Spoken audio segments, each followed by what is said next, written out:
Hello दोस्तों, हम इंसानों की बात हो या फिर जानवरों की, हमारे हर बॉडी पार्ट का कोई ना कोई मकसद होता है। एनिमल्स के बहुत से अनयूजुअल बॉडी पार्ट उन्हें शिकार करने में या शिकारियों से खुद को बचाने में या फिर दुनिया में सरवाइव करने के लिए उनकी कुछ न कुछ हेल्प तो करते ही हैं। पर कभी कभी कुदरत उन्हें ऐसी सजा देती है कि उनके खुद के बॉडी पार्ट ही उनकी जिंदगी बड़ी दर्दनाक तरीके से छीन लेते हैं। तो दोस्तों तैयार हो जाइए एनिमल किंगडम के एक और हैरत अंगेज सफर पर चलने के लिए। मैं हूं मोहम्मद काशिफ, आप देख रहे हैं अल्फा फैक्ट्स। आज हम जानेंगे जानवरों के ऐसे बॉडी पार्ट्स के बारे में जिनकी वजह से उनकी ही जान चली गई। स्टोमक। दोस्तों, पेट भरने की जद्दोजहद दुनिया में हर जीव लगभग हर दिन करता ही रहता है, पर इसे भी एक लिमिट में रहकर ही भरा जाता है, वरना फिर हमारा ये बॉडी पार्ट हमारी मौत की वजह बन सकता है। ऐसा ही जर्मनी के ब्रांडेनबर्ग स्टेट में हुआ। असल में वहाँ कुछ शैतानी करने वाले लोगों ने रात में एक फार्म में पली बहुत सी गायों को चुपके से आजाद कर दिया। वो रास्ते से गुजर रहे थे, गायों को देखा और उनको फार्म से आजाद कर दिया। गाय आजाद होने के बाद वहाँ से निकल गयी और पास में मौजूद एक स्टोर में पहुँच गयी, जिसमें उनके चारे का बहुत ज्यादा भंडार लगा हुआ था। इतना सारा खाना एक साथ देखकर दर्जनों गायें उसे खाने में जुट गईं। उनका पेट भर चुका था, पर वो खाना लगातार खाती ही चली गईं। खाती गई ऐसा करते हुए उन्होंने पूरी रात बिता दी और उन्होंने अपनी कैपेसिटी से लगभग 5 गुना ज्यादा खाना अपने पेट में भर लिया था, जिससे उनका लीवर डैमेज हो गया और 4 गायों की तुरंत मौत हो गई। बाकी की 40 गायों की हालत भी बहुत ज्यादा खराब हो गई थी। फार्म की कंपनी का मानना है कि ये काम एनिमल राइट्स वाले लोगों का रहा होगा, जिन्होंने फार्म में पली गायों को आजाद कर दिया, पर उनके आजाद करने की वजह से ही उन गायों की दर्दनाक तरीके से मौत हो गई। Turtle shells. कछुए 200 साल तक जिंदा रहने वाले जीव हैं और इनकी सिक्योरिटी करता है इनका शेल। इनका ये शेल इनकी पहचान भी है। पर क्या आपको पता है कि कभी कभी यही शेल इनकी दर्दनाक मौत की वजह भी बन जाता है। ये तब होता है जब कोई टर्टल गिरकर उल्टा हो गया हो और फिर उनका शेल नीचे और बाकी के बॉडी पार्ट ऊपर हो गए हों। ऐसा होने के बाद ये टर्टल खुद को सीधा भी नहीं कर पाते, क्योंकि इनके पैर काफी छोटे होते हैं और वो जमीन पर नहीं पहुंच पाते और इनका बेजान सा शेल हिल भी नहीं पाता। इस घटना का शिकार ज्यादातर छोटे टर्टल्स ही होते हैं, क्योंकि बड़े होने के बाद ये जल्दी नहीं पलटते हैं। पलटने के बाद सीधा न हो पाने की वजह से, कड़ी धूप से या भूख से या शिकारियों के हमले से इन कछुओं की मौत हो जाती है। पर ये पलटते कैसे हैं? कभी किसी ऊंची जगह में चढ़ने की वजह से, तो कभी आपस में लड़ाई की वजह से ये पलट जाते हैं। फिर अगर वो टर्टल लकी हुआ और किसी इंसान ने उसे देख लिया, तब तो उसकी जान बच सकती है, अदरवाइज उसकी मौत लगभग तय होती है। स्लॉथ्स। दोस्तों, स्लॉथ्स वो जीव हैं जो हमें सिखाते हैं कि आलसी होना भी जानलेवा साबित हो सकता है। असल में स्लॉथ दुनिया के सबसे स्लो एनिमल्स में से एक हैं। ये दिन के 24 घंटों में से 20 घंटे सोकर ही बिता देते हैं।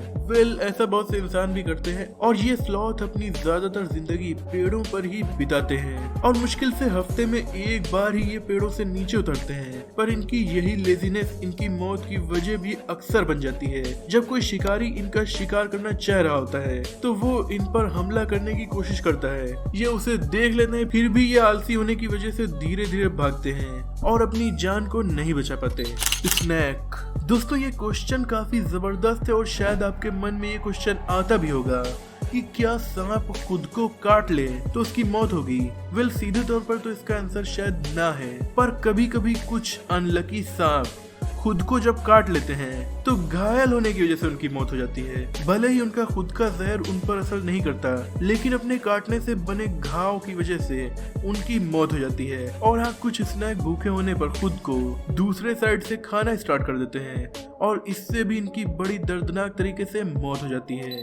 बेबी रूसा और डियर पिग्स। इंडोनेशिया में पाए जाने वाले ये जीव हमारी धरती के सबसे अनयूजुअल क्रीचर्स में से एक है। दिखने में तो ये पिग्स की तरह ही होते हैं, पर इनके मुंह पर गेंडे की सींग की तरह दांत निकले होते हैं। असल में इनके कैनाइन टीथ बड़े होना बंद ही नहीं करते, मतलब उनकी लाइफ टाइम जैसे हमारे नाखून बढ़ते हैं वैसे ही दांत बढ़ते रहते हैं और अक्सर इतने ज्यादा बड़े हो जाते हैं कि इनके सर में घुसना स्टार्ट कर देते हैं और ये दांत इनकी स्कल को चीरते हुए उसके अंदर घुसते जाते हैं। अक्सर तो इनके ये खतरनाक दांत इतना बड़ा होने से पहले ही, पर कुछ केसेस में जब ये दांत नहीं टूटते तब उन पिग्स की मौत की वजह भी बनने को तैयार हो जाते हैं और इस तरीके से कुछ अनलकी डियर पिग्स की मौत अपने ही दांतों की वजह से हो जाती है। हनी बी, मधुमक्खियाँ और उनसे मिलने वाला शहद हमारे लिए काफी ज्यादा फायदेमंद होता है, पर दोस्तों इनका स्टिंग भी उतना ही ज्यादा खतरनाक होता है, केवल हमारे लिए ही नहीं खुद इन मधुमक्खियों के लिए भी। क्योंकि दोस्तों एक मधुमक्खी जब आपको स्टिंग करती है तो आपको काफी ज्यादा दर्द होता है, पर वो दर्द कुछ वक्त में या फिर कुछ दिन में ठीक हो जाता है। लेकिन वही मधुमक्खी आपकी बॉडी में अपना डंक जब मारती है तो उसे वापस नहीं निकाल पाती। उस डंक के साथ उसके डाइजेस्टिव सिस्टम का कुछ पार्ट, मसल और नर्व्स भी आपकी बॉडी में ही रह जाती हैं, क्योंकि वो उसके डंक में ही ऐड होते हैं। इससे मधुमक्खी के पेट में एक तरह से दरार पड़ जाती है जिससे उसकी मौत हो जाती है, यानी खुद मधुमक्खी का कांटा उसकी मौत की वजह बन जाता है। रेनडियर, 12 सिंगा के खतरनाक सींग से बड़े बड़े शिकारी भी डरते हैं। ये भी बहुत ज्यादा खतरनाक होते हैं और जब ये आपस में लड़ाई करते हैं तो सींगों से ही अपने राइवल की जान तक ले सकते हैं। पर कभी कभी ये लड़ाई बहुत ही खतरनाक मोड़ ले लेती है। असल में दो रेनडियर लड़ ही रहे होते हैं कि उनके सींग एक दूसरे में बुरी तरह से फंस जाते हैं। अब ये एक दूसरे से अलग ही नहीं हो पाते। फिर एक की मौत पहले हो जाती है, लेकिन उसकी डेड बॉडी के साथ दूसरा रेनडियर फंसा रहता है और धीरे धीरे भूख और प्यास या फिर दूसरे शिकारियों की वजह से उसकी मौत भी हो जाती है। लेकिन कभी कभी इनकी किस्मत अगर अच्छी होती है और कुछ भले इंसानों से इनका सामना हो जाता है तो वो इन्हें इनके सींग काट कर बचा भी लेते हैं, पर ऐसा कम ही केसेस में होता है। बिग हॉर्न शीप, अमेरिकी महाद्वीप में पाई जाने वाली ये भेड़ कुछ ज्यादा ही बड़ी सींगों को अपने सर का ताज बनाकर रखती है और इनसे अपने राइवल को मजा भी चखाती है। लेकिन दोस्तों कभी कभी यही सींग गलत डायरेक्शन में ग्रो होना भी स्टार्ट हो जाते हैं, किसी लड़ाई की वजह से या फिर किसी चोट की वजह से जो कि इन सींग पर पड़ी हो, तो इनका डायरेक्शन मुड़ जाता है और मुड़ने के बाद वो अलग डायरेक्शन में ग्रो होने लगते हैं और धीरे धीरे वो भेड़ के मुंह की तरफ बढ़ने लगते हैं, जिससे उसके स्कल में छेद हो जाता है। फिर इन्फेक्शन की वजह से उसकी दर्दनाक मौत हो जाती है। वूल, दोस्तों हम इंसान भी जानवरों से बहुत ज्यादा फायदा लेते हैं। इसी फायदे में हम उनके नुकसान के बारे में जरा भी नहीं सोचते।